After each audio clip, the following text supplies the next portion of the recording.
నమః. గురు బ్రహ్మం గురు విష్ణుం గురుదేవో మహేశ్వర. గురు సాక్షాత్ పరబ్రహ్మం తస్మై శ్రీ గురువే నమః.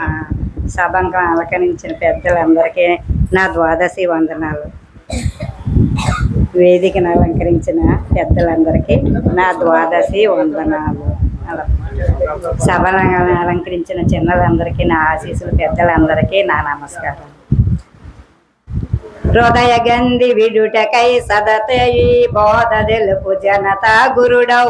వదలక చిత్తము లోపల పదయుగములు దలుపవలెను భక్తుడైనప్పుడు. భ్రాంతి రహిత సక్తుడైనప్పుడు కుదురదు ఇవి రెండు. గురు శిష్యులకు లేక కదిలికలేనట్టి గణబోధొక్క స్థితి భక్తుడైనప్పుడు. భ్రాంతి రహిత సక్తుడైనప్పుడు. గురువు అంటే ఏంటి, అసలు గురువునే మనం ఎందుకు నమ్ముకోవాలని తెలుసుకున్న వాళ్ళకి కొంచెం కాకపోతే కొంచెమైనా తెలుస్తుందండి. అసలు గురువు కూడా మనలాగే ఉన్నాడో వాడి కాళ్ళే మనం ఎందుకు పట్టుకోవాలన్న వాళ్ళకి దీనికి ఎలా చెప్పాలో అర్థం అవడం లేదండి. దీన్ని ఏం చేయాలంటే ఆరారు తత్వములకు అవని లోపల ఆరారు తత్వములకు అవ్వాలున్న తత్వం ఎవ్వడెరుగు. గురుడు శివుడు గురుడై వచ్చి ఎరిగింపకున్న నవ్య తరభోగి సదానంద యోగి అని ఒక పద్యం ఉంటుంది.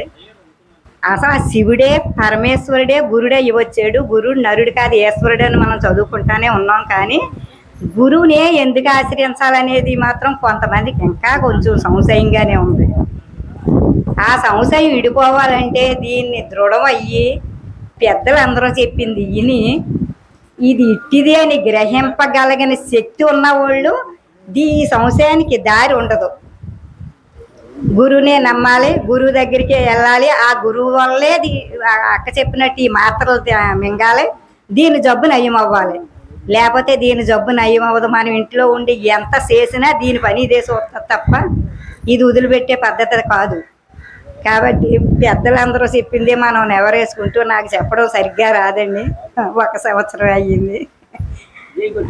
జై సద్గురు మహాప్రభారాజుకి.